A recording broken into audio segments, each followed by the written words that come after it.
നമസ്കാരം,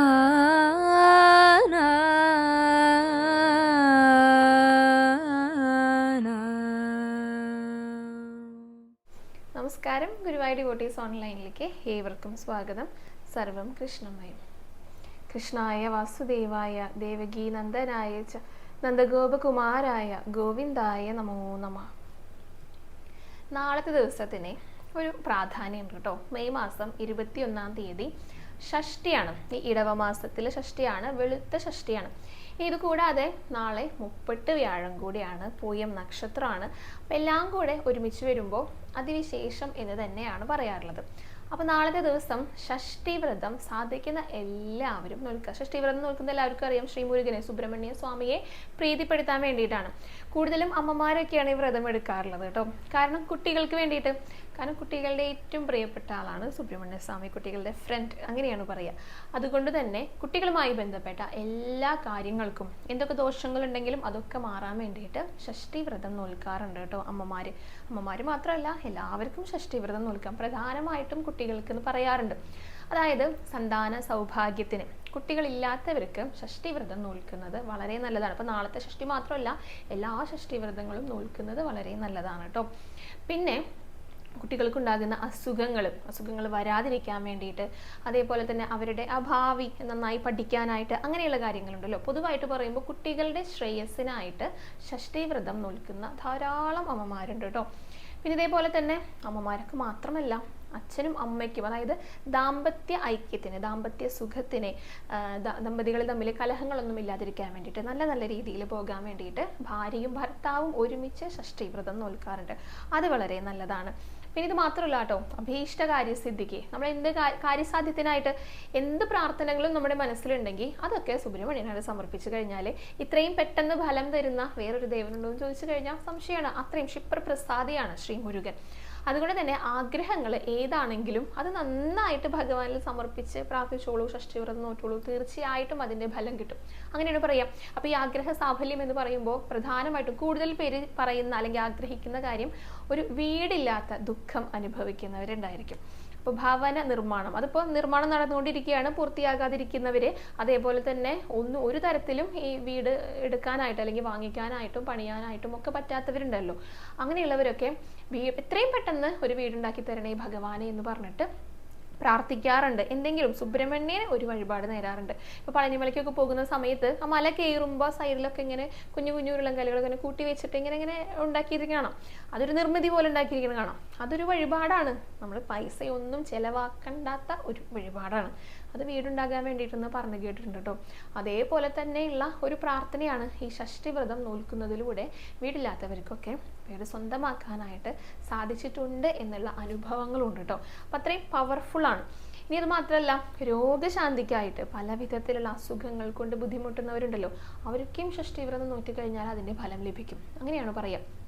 പിന്നെ സർപ്പദോഷങ്ങൾ അത് മാറാനായിട്ട് ഷഷ്ടിവ്രതം അല്ലെങ്കിൽ സുബ്രഹ്മണ്യനെ ആരാധിക്കുന്നവരുണ്ട്, ഷഷ്ടിവ്രതം നോൽക്കുന്നവരുണ്ട്. കാരണം സുബ്രഹ്മണ്യൻ സ്വാമിക്ക് അങ്ങനെ ഒരു ഭാവം കൂടിയുണ്ട്. നാഗരൂപം പൂണ്ട ഭഗവാന്റെ ഒരു കഥയൊക്കെ ഞാൻ മുൻപ് പറഞ്ഞിട്ടുണ്ട്. അപ്പോൾ സർപ്പദോഷങ്ങൾ ഉണ്ടെങ്കിൽ അതൊക്കെ മാറാനായിട്ട്, പിന്നെ ത്വക്ക് രോഗങ്ങളുണ്ടെങ്കിൽ അതൊക്കെ മാറാനായിട്ട്, അങ്ങനെയുള്ള കാര്യങ്ങൾക്കൊക്കെ ഷഷ്ടിവ്രതം നോൽക്കുന്നവരുണ്ട് കേട്ടോ. അപ്പോൾ നാളത്തെ ഷഷ്ടി എല്ലാം കൊണ്ടും വളരെ വളരെ വിശേഷപ്പെട്ട ഷഷ്ടിയാണ്. അപ്പോൾ സാധിക്കുന്ന എല്ലാവരും നോറ്റോളൂ. കുട്ടികൾക്ക് വേണ്ടിയിട്ട്, കാരണം ഇങ്ങനെ പറഞ്ഞാലൊന്നും കേൾക്കാതെ അങ്ങോട്ടും ഇങ്ങോട്ടൊക്കെ തിരിഞ്ഞു നടക്കുന്ന കുട്ടികളുണ്ട്. അതായത് നേരായ വഴിക്കല്ലാതെ നടക്കുന്ന കുട്ടികളുണ്ട്. അപ്പോൾ അവർക്ക് വേണ്ടിയിട്ടും അമ്മമാർക്ക് ചെയ്യാൻ സാധിക്കുന്ന ഒരു കാര്യമാണ് കേട്ടോ. അപ്പോൾ നാളത്തെ ഷഷ്ടി വ്രതം ആരും മറക്കണ്ട. സാധിക്കുന്ന എല്ലാവരും നോറ്റോളൂ. വളരെ വളരെ നല്ലതാണ് സുബ്രഹ്മണ്യ പ്രീതിക്കായിട്ട്. അപ്പോൾ അത് ഷഷ്ടി വ്രതം നോൽക്കാനായിട്ട് എന്തൊക്കെ കാര്യങ്ങളാണ് ശ്രദ്ധിക്കേണ്ടത്, എങ്ങനെയാണ് നോൽക്കേണ്ടത്, നാളെ നമുക്ക് ചെയ്യാൻ സാധിക്കുന്ന സുബ്രഹ്മണ്യ പ്രീതിക്കായിട്ട് നമുക്ക് ചെയ്യാൻ സാധിക്കുന്ന കാര്യങ്ങൾ എന്തൊക്കെയാണ്, അതൊക്കെയാണ് ഇന്നത്തെ വീഡിയോയിൽ ഉൾക്കൊള്ളിച്ചിരിക്കുന്നത് കേട്ടോ. അപ്പോൾ വീഡിയോ എല്ലാവരും മുഴുവനായിട്ട് കാണാൻ ശ്രമിക്കുക. നമുക്കതിലേക്ക് കടക്കുന്നതിന് മുൻപായിട്ട് ഗുരുവായൂരപ്പൻ്റെ ഇന്നലത്തെ അലങ്കാരം പറഞ്ഞുകൊണ്ട് തുടങ്ങാം. ഇന്നലത്തെ ഭഗവാന്റെ അലങ്കാരം ഗോവർദ്ധനോദ്ധാരണമായിരുന്നു കേട്ടോ. ഭഗവാൻ ഇടത്തെ കയ്യിൽ ഗോവർദ്ധന പർവ്വതം ഇങ്ങനെ ഉയർത്തിപ്പിടിച്ചിട്ടുണ്ട്, വലത്തെ കയ്യിൽ പൊന്നോടക്കുഴലും കൂടെ പിടിച്ചിട്ടുണ്ട്. അങ്ങനെ നിൽക്കുന്ന ഒരു ഭാവത്തിലായിരുന്നു അലങ്കാരം ചാർത്തിയിട്ടുണ്ടായിരുന്നത്. ശരിക്കും പറഞ്ഞു കഴിഞ്ഞാൽ ഈ ഒരു അലങ്കാരം ഏകദേശം ഒരാഴ്ച മുന്നേ വരേണ്ടതായിരുന്നു. കാരണം നമ്മൾ കഴിഞ്ഞ ആഴ്ചയിലാണ് ഗോവർദ്ധന പൂജയും ഗോവർദ്ധന ഉദ്ധാരണവും നാരായണീയത്തിൽ പകർത്തി എഴുതിയിട്ടുണ്ടായിരുന്നു കേട്ടോ. അപ്പോൾ ധ്വനി ചേച്ചി അത് പ്രത്യേകം പറയുകയും ചെയ്തു, അന്ന് വരേണ്ട ഒരു അലങ്കാരമായിരുന്നു എന്നുള്ളത്. പക്ഷെ നമ്മുടെ ഭഗവാൻ എന്തൊക്കെ കാര്യങ്ങളാണ്, ഏതൊക്കെ ദിവസങ്ങളിലേക്കാണ് അത് എടുത്തു വെച്ചിരിക്കണമെന്ന് നമ്മുടെ ഭഗവാനും മാത്രമല്ലേ അറിയുള്ളൂ. അപ്പോൾ എന്താണെങ്കിലും ഭഗവാന്റെ ആഗ്രഹങ്ങൾ സാധിക്കട്ടെ, അതെല്ലാം നമുക്ക് അനുകൂലമാകട്ടെ എന്ന് വേണം നമ്മളിപ്പോഴും പ്രാർത്ഥിക്കാനായിട്ട്. എന്തായാലും നമ്മളെ സംരക്ഷിക്കാൻ തന്നെ വേണ്ടിയിട്ടാണ് കേട്ടോ ഭഗവാൻ ഇന്നലെ ഇങ്ങനെയൊരു അലങ്കാരമായിട്ട് വന്നിരിക്കുന്നത്. പ്രത്യേകിച്ച് ഗോവർദ്ധന ഉദ്ധാരണത്തിൻ്റെ ആ കഥ എല്ലാവർക്കും അറിയുന്നുണ്ടായിരിക്കും. ആ പേമാരി ഇങ്ങനെ നിർത്താതെ ഇന്ദ്രൻ പെയ്യിക്കുന്ന സമയത്ത് വ്രജവാസികളെ എല്ലാവരെയും സംരക്ഷിക്കാനായിട്ടാണ് ആ ഗോവർദ്ധന പർവ്വതം ഉയർത്തി നിർത്തിയത്.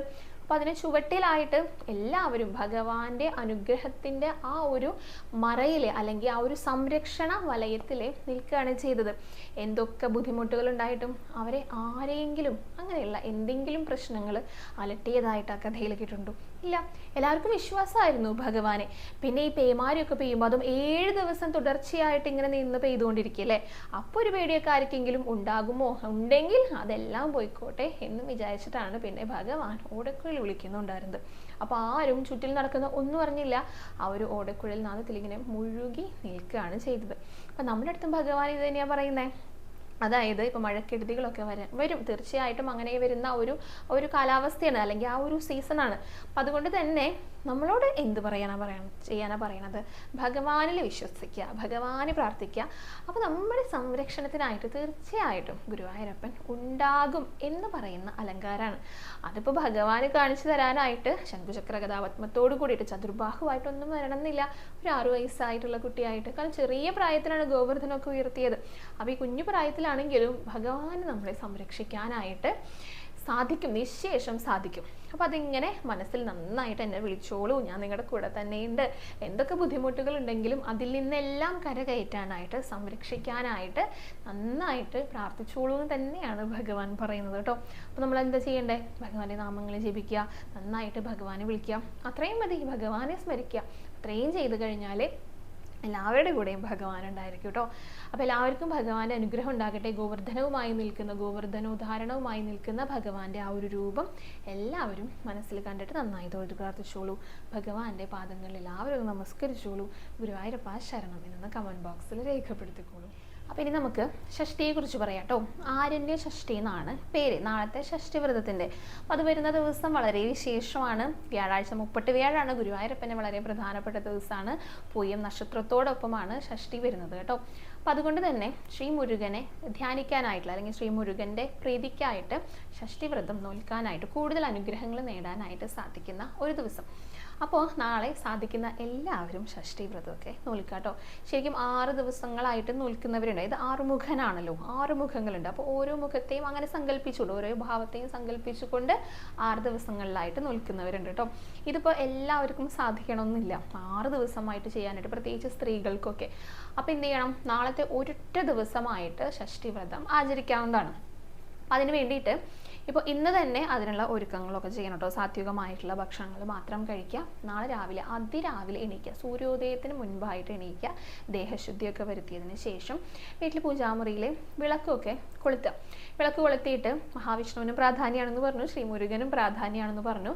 അപ്പോൾ ഭഗവാൻ എന്തായാലും ഉണ്ടാവും എന്നറിയാം. ശ്രീ മുരുകൻ്റെ ഫോട്ടോയും ഉണ്ടെങ്കിൽ അവിടെയൊക്കെ വിളക്കൊക്കെ കൊടുത്ത് നന്നായിട്ട് പ്രാർത്ഥിക്കുക. അതോടൊപ്പം തന്നെ ക്ഷേത്രത്തിലൊക്കെ പോകുക. തൊട്ടടുത്ത് സുബ്രഹ്മണ്യ സ്വാമിയുടെ ക്ഷേത്രങ്ങളുണ്ടായിരിക്കും. അതായത് വളരെ കുറച്ച് അടുത്തടുത്തായിട്ട് എപ്പോഴും ഭഗവതി ക്ഷേത്രങ്ങളൊക്കെ പോലെ ഉണ്ടാകണം എന്നില്ല, എന്നാലും മുരുകൻ്റെ ക്ഷേത്രങ്ങളൊക്കെ ഉണ്ടായിരിക്കും. അപ്പോൾ പോകാനായിട്ട് സാധിക്കുന്നവരെ നാളെ തീർച്ചയായിട്ടും പോകുക. പിന്നെ എന്ത് ചെയ്യണം? അവിടെ പോയിട്ട് വിശേഷപ്പെട്ട വഴിപാടുകൾ, അഭിഷേകപ്രിയനാണെന്നാണ് പറയുക സുബ്രഹ്മണ്യ സ്വാമി. നമ്മുടെ ഗുരുവായൂരപ്പനെ അലങ്കാരപ്രിയൻ എന്ന് പറയാറുണ്ടല്ലോ, അതേപോലെ അഭിഷേകപ്രിയനാണ്. അപ്പോൾ പാലഭിഷേകം, നെയ്യഭിഷേകം, ഭസ്മാഭിഷേകം, പഞ്ചാമൃതാഭിഷേകം, അങ്ങനെയുള്ള കരിമ്പിൻ ജ്യൂസ്, അങ്ങനെയൊക്കെ ചില കരിമ്പിൻ്റെ നീരുണ്ടല്ലോ, അതൊക്കെയുണ്ട്. അങ്ങനെയുള്ള അഭിഷേകങ്ങൾ നമ്മളെക്കൊണ്ട് സാധിക്കുന്നതാണെങ്കിൽ അത് ചെയ്യാം. സാധിക്കുന്നതേ ചെയ്യാനായിട്ട് പാടുള്ളൂ. അഭിഷേക വഴിപാടുകളൊക്കെ ചെയ്യാറുണ്ടല്ലോ ക്ഷേത്രത്തിലൊക്കെ പോകുമ്പോൾ. അപ്പോൾ അഭിഷേകങ്ങൾ ചെയ്യാം. പിന്നെ മഞ്ഞ നിറം വലിയ ഇഷ്ടമാണെന്ന് പറയാറുണ്ട്. അതിപ്പോൾ സുബ്രഹ്മണ്യ സ്വാമിക്കാണെങ്കിലും നാളെ ഗുരുവായൂരപ്പൻ ദിവസമാണ്, അത് രണ്ടും ഒരുമിച്ച് വന്ന് നോക്കൂ. അപ്പോൾ മഞ്ഞ നിറം വളരെ പ്രധാനമാണ്. മഞ്ഞ നിറത്തിൽ വസ്ത്രങ്ങളൊക്കെ ധരിക്കാമെങ്കിൽ അതൊക്കെ നല്ലതാണ് കേട്ടോ. അതേപോലെ തന്നെ മഞ്ഞ നിറത്തിലെ പൂക്കളൊക്കെ കൊണ്ടുപോയിട്ട് സമർപ്പിക്കുക, ഇതൊക്കെ വളരെ വിശേഷമാണ്. അത് ക്ഷേത്രത്തിൽ പോകുമ്പോൾ നമ്മൾ ചെയ്യാനായിട്ട് സാധിക്കുന്ന കുറച്ച് കാര്യങ്ങൾ ഇതേപോലെ തന്നെ വീട്ടിലും ചെയ്യാം. അതായത് അഭിഷേകങ്ങൾ ചെയ്യുന്നവരാണെങ്കിൽ, അല്ലാത്തവരല്ല കേട്ടോ, അല്ലാത്ത പക്ഷം നേദ്യമൊക്കെ വയ്ക്കുന്ന സമയത്ത് ഇതേപോലെ പാല്, പഞ്ചാമൃതം ഇതൊക്കെ തയ്യാറാക്കിയിട്ട് നേദിക്കാനൊക്കെ ആയിട്ട് സാധിക്കും കേട്ടോ. മഞ്ഞ പുഷ്പങ്ങൾ കൊണ്ട് പൂജിക്കാം, മഞ്ഞ പട്ടൊക്കെ ചുറ്റിക്കാം, അതൊക്കെ വളരെ നല്ലതാണ്. പിന്നെ സാധാരണയായിട്ട് ഷഷ്ഠി വ്രതം നോൽക്കുമ്പോൾ ഈ 6 ദിവസങ്ങളിലെ 5 ദിവസവും ഒരിക്കലൂണോട് കൂടിയിട്ടാണ് നോൽക്കാറുള്ളത്. അവസാനത്തെ ഒരു ദിവസം ഉപവാസത്തോട് കൂടിയിട്ട്, ഇത് ഭക്ഷണം ഒന്നും തന്നെ കഴിക്കാതെയാണ് നോൽക്കാറുള്ളത്. അപ്പോൾ ഈ ഭക്ഷണം കഴിക്കേണ്ട കാര്യങ്ങൾ പറയുമ്പോൾ എപ്പോഴും പറയുന്ന കാര്യങ്ങൾ റിപ്പീറ്റ് ചെയ്ത് പറയുകയാണ്. അതായത് എന്താണെന്ന് വെച്ച് കഴിഞ്ഞാൽ ഓരോരുത്തരുടെയും ആരോഗ്യസ്ഥിതിക്ക് അനുസരിച്ച് മാത്രം വ്രതമെടുക്കുന്ന സമയത്ത് ഭക്ഷണ കാര്യങ്ങൾ തീരുമാനിക്കാം. അത് ഒരിക്കലൂണോട് കൂടിയിട്ട് വ്രതമെടുത്തു കഴിഞ്ഞാലും കുഴപ്പമില്ല, പൂർണ്ണമായിട്ട് ഭക്ഷണം ഒന്നും കഴിക്കാതെ വ്രതമെടുത്താലും അത് വളരെ വിശേഷം. അതാണ് ഏറ്റവും ഉത്തമം എന്ന് പറയാറുള്ളത്. ഇത് രണ്ടും സാധിക്കാത്തവരുണ്ടാകും. അപ്പോൾ പാലോ പഴമോ ഓരോരുത്തർക്ക് തീരെ പറ്റാത്ത അവസ്ഥയൊക്കെ വരുമ്പോൾ അങ്ങനെയൊക്കെ കഴിക്കാവുന്നതാണ് കേട്ടോ. പൂർണ്ണമായിട്ടുള്ള ഉപവാസം, ഭക്ഷണം ഒന്നും കഴിക്കാതെ എടുക്കുന്നതാണ് ഏറ്റവും നല്ലതെന്ന് പറയാറുള്ളത്. പിന്നെന്താ ചെയ്യേണ്ടത്? ഭഗവാനെ പ്രാർത്ഥിക്കാം. ഭഗവാനെ പ്രാർത്ഥിക്കുക എന്നൊക്കെ പറയുമ്പോൾ ശ്രീ മുരുകന് മുരുക എന്നുള്ള നാമം മാത്രം ജപിച്ചാൽ മതി. ഏത് ഇരട്ട നാമങ്ങളാണ്, ശുദ്ധാശുദ്ധങ്ങളൊന്നും നോക്കേണ്ട ആവശ്യമില്ല. മുരുക എന്നുള്ള നാമം ജപിക്കാം. അല്ലെങ്കിൽ എന്താ പറയുക, കാർത്തികേയായ അങ്ങനെയുള്ള നാമങ്ങൾ ജപിക്കാം. അതും അല്ലെങ്കിൽ സ്കന്ദപുരാണം അങ്ങനെയുള്ള കാര്യങ്ങൾ, സുബ്രഹ്മണ്യ സ്തുതികൾ ഇതൊക്കെ ചൊല്ലാം, വായിക്കാം, കേൾക്കാം. ഇതൊക്കെ വളരെ വളരെ നല്ലതാണ് കേട്ടോ നാളത്തെ ദിവസം. അപ്പോൾ സാധിക്കുന്ന എല്ലാവരും അങ്ങനെയൊക്കെ ചെയ്യാം. പിന്നെ കഴിയുന്നത്ര ദാനധർമ്മങ്ങളൊക്കെ ചെയ്യാനായിട്ട് ശ്രമിക്കാം. അപ്പോൾ ഗുരുവായൂരപ്പനെയും പ്രാർത്ഥിക്കുക, സുബ്രഹ്മണ്യ സ്വാമിയെയും പ്രാർത്ഥിക്കുക. അപ്പോൾ നാളത്തെ ദിവസം സാധാരണയായിട്ട് ഇങ്ങനെയാണ് ഷഷ്ടിവ്രതമൊക്കെ നോൽക്കുക. പിന്നെ പകലുറക്കം പാടില്ല. അതിപ്പോൾ ഇന്നാണെങ്കിലും, അതായത് തലേദിവസമാണെങ്കിലും നാളത്തെ ദിവസമാണെങ്കിലും പകലുറക്കം പാടില്ല, എണ്ണ തേച്ച് കുളിക്കാനായിട്ടൊന്നും പാടില്ല എന്ന് പറയാറുണ്ട് കേട്ടോ. പിന്നെ എന്തെങ്കിലുമൊക്കെ ഭക്ഷണം കഴിക്കണം എന്ന് ആഗ്രഹിക്കുന്നവർക്ക് സുബ്രഹ്മണ്യ ക്ഷേത്രത്തിൽ നിന്ന് ലഭിക്കുന്ന നേദ്യമൊക്കെ ഉണ്ടാവുമല്ലോ, നേദ്യമൊക്കെ കഴിക്കാം, അങ്ങനെയും ചെയ്യാം. അങ്ങനെ കഴിച്ചുകൊണ്ടും അതാണ് ഏറ്റവും നല്ലത്. പിന്നെ നമ്മൾ വീട്ടിൽ ഉണ്ടാക്കി കഴിക്കുകയാണെങ്കിൽ ഭഗവാനെ നേദിച്ചതാണെങ്കിലും അതിനെയും നമ്മൾ നേദ്യം തന്നെയാണ് പറയുക. ഭഗവാനെ സമർപ്പിച്ചതെല്ലാം അതെല്ലാം നേദ്യമാണ്. അപ്പോൾ അങ്ങനെയും കഴിക്കാനൊക്കെ ആയിട്ട് ശ്രമിക്കാം കേട്ടോ. പിന്നെ അഭിഷേകങ്ങളിലെ നെയ്യഭിഷേകം ഉണ്ടെന്ന് പറഞ്ഞല്ലോ, അതുകൊണ്ട് തന്നെ നമ്മുടെ വീട്ടിലാണെങ്കിലും ഇപ്പം നെയ്യൊക്കെ ഒഴിച്ച് വിളക്ക് കത്തിക്കുന്നത് വളരെ വളരെ നല്ലതാണ് കേട്ടോ. ഒഴിക്കുന്ന ദ്രവ്യത്തിന് പ്രാധാന്യം ഉണ്ടെന്ന് എപ്പോഴും പറയാറുണ്ടല്ലോ. അപ്പോൾ ഒരു ഭക്തതിൻ്റെ ഇടയ്ക്ക് ചോദിച്ചിട്ടുണ്ടായിരുന്നു, ഈ എണ്ണ ഒഴിച്ച് കത്തിക്കുന്ന സമയത്ത് കരി പിടിക്കുന്നുണ്ടെന്ന്, കുറച്ച് പുകയൊക്കെ ഉണ്ടാകുന്നുണ്ട്, അത് എന്തെങ്കിലും ദോഷമാണോ എന്നാണ് ചോദിച്ചിരിക്കുന്നത് കേട്ടോ. അപ്പോൾ ഇതേക്കുറിച്ച് മുൻപ് ഞാൻ പറഞ്ഞിട്ടുണ്ട്. കാരണം ഈ കരി പിടിക്കുക അല്ലെങ്കിൽ എണ്ണ പിടിക്കുക എന്നൊക്കെ പറയുമ്പോൾ അത് എണ്ണയുടെ ഗുണനിലവാരം കുറഞ്ഞതുകൊണ്ടാണ് അങ്ങനെയൊക്കെ സംഭവിക്കുക. അശുദ്ധി ഉണ്ടാവുക, അതായത് ഇംപ്യൂരിറ്റീസ് എണ്ണയിൽ ഉണ്ടാകുമ്പോഴൊക്കെയാണ് കരി പിടിക്കുക. അപ്പോൾ എന്ത് ചെയ്യണം? എണ്ണ മാറ്റിയിട്ട് വേണം നോക്കാനായിട്ട്. നല്ല എണ്ണകൾ ഉപയോഗിക്കുക, കൂടുതൽ വെളിച്ചെണ്ണ. ഇപ്പോൾ ഈ നെയ്യ് ഉപയോഗിക്കുകയാണെങ്കിൽ ഒട്ടും കരിയൊന്നും പിടിക്കില്ല. അപ്പോൾ അങ്ങനെ ഒഴിച്ച് നോക്കൂ. നാളെയാണെങ്കിൽ നെയ്യ് വളരെ വിശേഷമാണ്, നെയ്യ് ഒഴിച്ച് വിളക്ക് കത്തിക്കുന്നത്. പിന്നെ അത് മാത്രമല്ല കേട്ടോ, കരി പിടിക്കാനായിട്ട് തിരി ഒന്ന് ശ്രദ്ധിക്കുക. ഈ പഞ്ഞിത്തിരി ഉണ്ടല്ലോ, പഞ്ഞിത്തിരി ഉപയോഗിക്കുന്നത് വളരെ നല്ലതാണ്. നമ്മൾ ഈ തുണിയൊക്കെ, കോട്ടൺ തുണിയൊക്കെ ഇങ്ങനെ തിരുത്തിട്ടുണ്ടാക്കില്ലേ, അതിനേക്കാളും കരി പിടിക്കാതിരിക്കാനായിട്ട് ഈ പഞ്ഞി കൊണ്ടുള്ളത് തിരി നല്ലതാണെന്ന് പറയാറുണ്ട്. വളരെ നേരത്തതാണ് കടകളിലൊക്കെ വാങ്ങിക്കാനായിട്ട് കിട്ടും. നല്ല ചന്തത്തിൽ ആ വിളക്ക് ഇങ്ങനെ നല്ല ഭംഗിയിൽ ഇങ്ങനെ പ്രകാശിക്കുകയും ചെയ്യും. അപ്പോൾ വിളക്ക് കൊളുത്തുന്നതും ഒരു കല തന്നെയാണ്. അതിങ്ങനെ ആളിപ്പടർന്ന് കത്ത് അങ്ങനെയൊന്നുമല്ല, നല്ല ഭംഗിയിൽ കുഞ്ഞൊരു വെട്ടം മാത്രമായിട്ട് ചെറിയ കുത്തുകൾ പോലെയൊക്കെ കത്തുന്നത് കണ്ടിട്ടില്ലേ, നല്ല ഭംഗിയാണ് കാണാനായിട്ട്. അപ്പോൾ ഈ തിരിയും കൂടെ ഉപയോഗിക്കുകയാണെങ്കിൽ കുറച്ചും കൂടെ നന്നായിട്ട് വിളക്കൊക്കെ കത്തിക്കാനായിട്ട് സാധിക്കും കേട്ടോ. അപ്പോൾ ഈ നെയ്യ് വിളക്കിൻ്റെ കാര്യം പറഞ്ഞതുകൊണ്ട് അതിനോടൊപ്പം ചേർത്ത് പറഞ്ഞേ ഉള്ളൂ, കരിയൊന്നും പിടിക്കാതിരിക്കാനായിട്ട്. അപ്പോൾ നെയ്യ് ഒഴിച്ചിട്ടൊക്കെ വിളക്ക് കത്തിക്കുന്നത് വളരെ നല്ലതാണ് നാളത്തെ ദിവസം. അപ്പോൾ ഇത്രയൊക്കെയാണ്. സുബ്രഹ്മണ്യനെ നന്നായിട്ട് പ്രാർത്ഥിക്കുക, അങ്ങനെയുള്ള പുരാണങ്ങൾ, സ്തുതികൾ ഇതൊക്കെ ചൊല്ലുക. അപ്പോൾ എന്താ ആഗ്രഹം ഉണ്ടെങ്കിൽ എന്ത് ആഗ്രഹം മനസ്സിൽ വെച്ചിട്ടും പ്രാർത്ഥിക്കുക കേട്ടോ. ഇതൊന്നും അല്ലാതെ ഒരു സമർപ്പണമായിട്ടും നമുക്ക് ഷഷ്ടിവ്രതമൊക്കെ നോൽക്കാവുന്നതാണ്. അപ്പോൾ എന്താണെങ്കിലും, അപ്പോൾ കുട്ടികളുമായിട്ടുള്ള ബന്ധപ്പെട്ട കാര്യങ്ങളാണെങ്കിലും കുട്ടികൾ ഉണ്ടാകാൻ വേണ്ടിയിട്ടാണെങ്കിലും, ഇത് ഭാര്യയും ഭർത്താവും ഒരുമിച്ച് ഷഷ്ടിവ്രതമൊക്കെ നോൽക്കാറുണ്ട്. കുട്ടികളുടെ ശ്രേയസ്സിനായിട്ട്, കുട്ടികളെ നേർവഴിക്ക് കൊണ്ടുവരാനായിട്ട് ഉള്ള സുബ്രഹ്മണ്യ പ്രീതിക്കായിട്ട്. അങ്ങനെ ഏത് തരത്തിലുള്ള പ്രശ്നങ്ങളാണെങ്കിലും ഇതിനെല്ലാം പരിഹാരമായിട്ട് സുബ്രഹ്മണ്യനെ പ്രീതിപ്പെടുത്തി കഴിഞ്ഞാൽ വളരെ നല്ലതാണ്. ആഗ്രഹങ്ങളൊക്കെ അങ്ങനെ അത്രയും പെട്ടെന്ന് സാധിപ്പിച്ചു തരുന്നതാണ് പറയാം.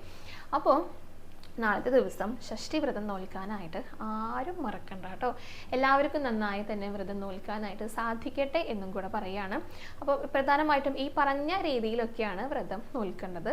അപ്പോൾ സാധിക്കുന്ന എല്ലാവർക്കും നോൽക്കട്ടെ. എല്ലാവർക്കും സുബ്രഹ്മണ്യൻ്റെ അനുഗ്രഹം ഉണ്ടാകട്ടെ. അപ്പോൾ ഗുരുവായൂരപ്പൻ്റെ അനുഗ്രഹവും എല്ലാവർക്കും ധാരാളമായിട്ടുണ്ടാകട്ടെ.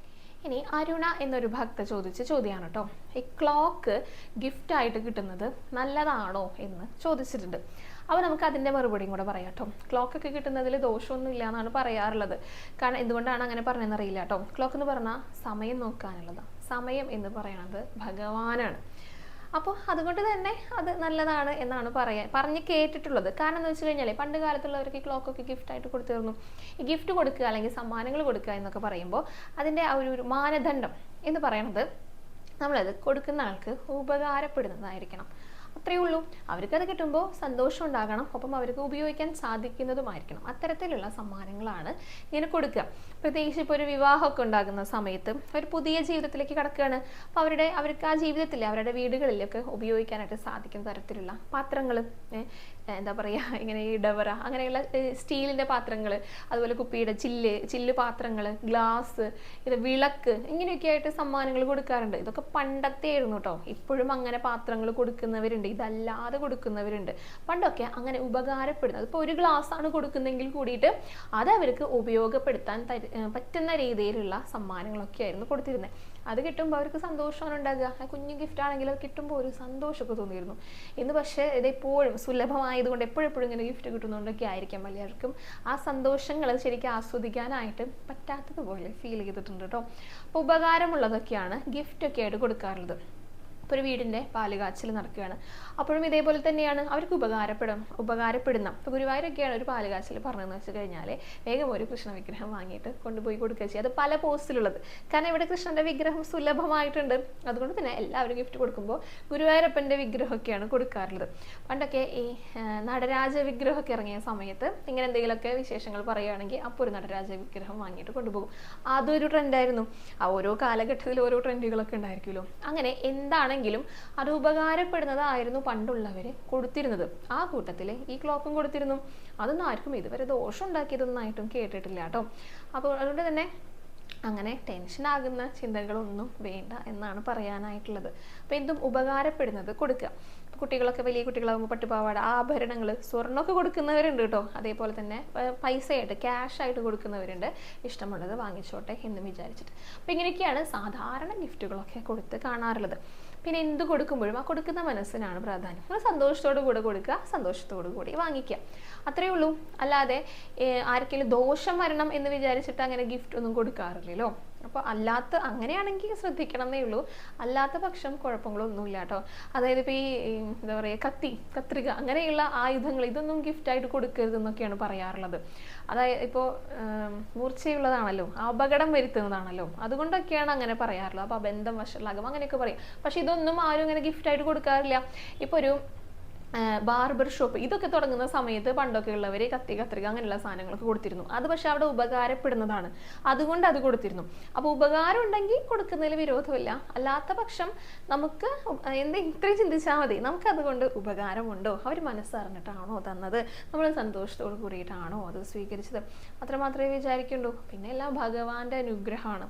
എന്ത് സമ്മാനം കിട്ടിക്കഴിഞ്ഞാലും അതൊരു കുഞ്ഞുമുട്ടു സൂചിയാണെങ്കിൽ പോലും നമുക്കതിൽ സന്തോഷമാണ് ഉണ്ടാകേണ്ടത്. അപ്പോൾ ഏറ്റവും പ്രധാനം കൊടുക്കുന്ന ആളുടെയും വാങ്ങുന്ന ആളുടെയും മനസ്സിന്റെ ഭാവമാണ് കേട്ടോ. അപ്പൊ അത് നന്നാകണം എന്ന് നോക്കിക്കഴിഞ്ഞാൽ പിന്നെ ഒരു ദോഷങ്ങളും ഉണ്ടാകില്ല. അപ്പൊ അത്രയേ ഉള്ളൂ എന്നാണ് എനിക്ക് തോന്നുന്നത്. ഇനി എന്തെങ്കിലും അതിൽ വ്യത്യാസങ്ങളുണ്ടെങ്കിൽ അറിയാത്തവർ അതൊന്ന് കമന്റ് ചെയ്യുകയാണെങ്കിൽ എല്ലാവർക്കും ഉപകാരപ്പെടുന്നതായിരിക്കും കേട്ടോ. പിന്നെ സമ്മാനങ്ങളൊക്കെ കൊടുക്കുമ്പോഴേ ഇതോടൊപ്പം കൂട്ടി ചേർത്ത് പറയാം കേട്ടോ. ഓരോരുത്തരുടെ പ്രായം, അവരുടെ ജോലി, അവരുടെ ആവശ്യങ്ങൾ ഇതൊക്കെ അറിഞ്ഞിട്ടൊക്കെ ആണെങ്കിൽ അവർക്ക് കൃത്യമായിട്ട് ഉപകാരപ്പെടുന്ന സമ്മാനങ്ങളൊക്കെ നമുക്ക് കൊടുക്കാം. കുട്ടികൾക്കാണെങ്കിൽ കഥാപുസ്തകങ്ങൾ അല്ലെങ്കിൽ കളിപ്പാട്ടങ്ങൾ അങ്ങനെ കൊടുക്കും. മുതിർന്നവർക്കാണെങ്കിൽ അവർക്ക് ആ സമയത്ത് ഉപയോഗപ്പെടുന്ന വസ്തുക്കൾ, ഇതേപോലെ വീട് താമസിക്കുന്ന സമയത്ത് പാലുകാച്ചലിന് ആ വീട്ടിലേക്ക് ആവശ്യമുള്ള കാര്യങ്ങൾ. ഇപ്പോൾ ആചാര്യന്മാർക്കൊക്കെയാണ് സമ്മാനങ്ങൾ കൊടുക്കുന്നതെങ്കിൽ നാരായണീയം, ഭാഗവതം അങ്ങനെയുള്ള പുസ്തകങ്ങൾ, ഗ്രന്ഥങ്ങൾ ഇതൊക്കെ കൊടുക്കുക. അപ്പോൾ ഇതൊക്കെ നമുക്ക് ലഭിക്കുകയാണെങ്കിൽ കൂടിയിട്ട് അതങ്ങനെ വെറുതെ എടുത്തു വെക്കാന്നല്ല, അതൊക്കെ നമ്മൾ വായിക്കുക, ഉപയോഗപ്പെടുത്തുകയും കൂടെ വേണം കേട്ടോ. അങ്ങനെ ഭംഗിക്ക് വേണ്ടി എടുത്തു വെക്കുകയല്ല. പക്ഷെ നമ്മളെ വീഡിയോ കാണുന്ന മിക്കവരും എല്ലാവരും തന്നെ എന്ന് വേണമെങ്കിൽ പറയാം, ഇപ്പം അങ്ങനെയുള്ള പുസ്തകങ്ങളൊക്കെ കയ്യിൽ കിട്ടിക്കഴിഞ്ഞാൽ തീർച്ചയായിട്ടും വായിക്കുന്നവരാണ്, അല്ലെങ്കിൽ വായിക്കണമെന്ന് ആഗ്രഹിക്കുന്നവരായിരിക്കും. അപ്പോൾ ഇതും സമ്മാനങ്ങളൊക്കെ ആയിട്ട് കൊടുക്കാവുന്നതാണ് കേട്ടോ. എന്തായാലും ഭഗവാനുമായി ബന്ധപ്പെട്ട എന്ത് കിട്ടിക്കഴിഞ്ഞാലും അത് നല്ലതാണ് എന്നാണ് പറയുക. അതല്ലാതെ നമുക്ക് ഉപകാരപ്പെടുന്ന എന്ത് കിട്ടിയാലും അതും നല്ലതാണ്. പിന്നെ പഴകിയത്, കേടുവന്നത്, പൊട്ടിപ്പോയത് അങ്ങനെയുള്ളതൊന്നും ആരും ഗിഫ്റ്റായിട്ട് കൊടുക്കാറില്ല.